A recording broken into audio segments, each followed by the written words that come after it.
Welcome to another season of the legal course with Marta. So, Hello, Marta, everybody. today we're going to be talking about some words about in global English world and about contracts. Okay, the first word that most of our audience go through is in common use. Could you tell us what does it mean, please?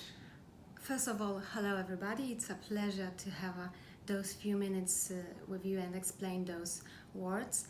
And a common use is this phrases which we use to describe that something, some phrases, words, and this context is used on our daily basis. An example, nowadays, written contracts are in common use. It's more safer. All right, okay. There is another one. Most of the lawyers were asking to delete something. What does that mean, Marta? That means that you have to remove some sections, some terms, some clauses from the written contract or written statement. All right. Okay, Depends. so we could say delete something. Yeah. Brilliant. You can delete the terms which you negotiate and both parties accept those deleting. All right, okay. The next one is a category. How would you explain that in a legal word? A category is a group of some terms or some kinds of things. Could be category of some law or category of some crimes. Okay, brilliant.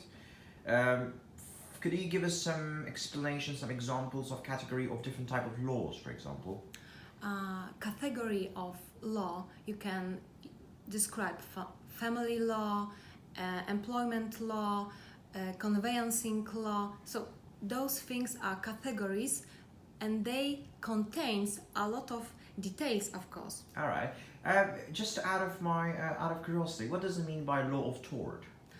The law of tort is this law which covers all civil wrongs made by civil, normal citizens, peoples, and so on. Okay. And a basic. All right. The next one is a leading law firm. A leading law firm is to leading the most powerful and important law firm on the market. An example, nowadays the most leading law firm is a Dentons, EI, and so Okay. on.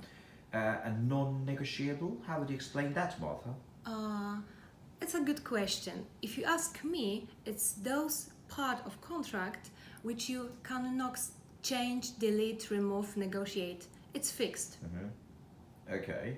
So, can you give me some example, for example? For example, according to a Polish civil code, some terms are non-negotiable, like some terms. Okay. Other day, one of the lawyers was talking about that to fall out of use, and I don't really get it. To fall out of use. How do you explain that? To fall out of use is this phrase you describe as something is not suitable and used on your daily basis, like archaic words, herein, hereafter, and so on. Okay, so if fall out of use, it means that something that fall out of use means people do not use it anymore. So can I say floppy disks are fall out of use? Yes, you are right. Brilliant. Thanks, Martha. To acknowledge receipt, what does that mean?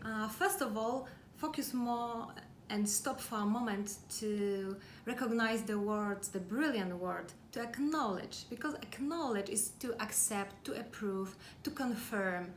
You can use it in many contexts.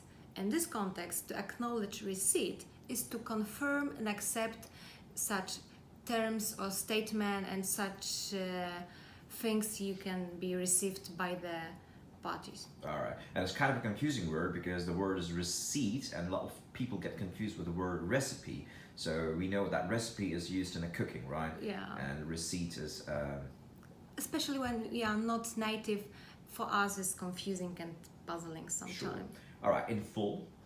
In full, you can pay your interest in full. That means All you right, can okay. pay all of them. Lovely, great. So can I say that I'm gonna pay you for the car in full amount, like in the lump sum? Yes. Okay. Arbitration. How would you explain that? Arbitration is one of the way to Setting an argument. setting an argument and trying to use in Poland It's one of ADR method Okay. to resolve some arguments and some problems. In some contracts, when you will breach the contract and you use those terms earlier, you Okay. can use arbitration. Oh, all right. Okay. Just there's one last thing in my mind. I'm still never understand that. What does it mean by notwithstanding, Martha? It's I know it's a bit tricky one. So Yes, it's quite tricky word because notwithstanding is this word using in legal context as a synonym of despite of. right. So can I say the new law from concerning the protection of the environment will come into force next year, notwithstanding a huge amount of opposition it from the industry? Brilliant example. Oh, thanks, Martha. Thanks for your help, and I'm probably gonna see you next month with yet another exciting lesson with Martha. Afka, thank you.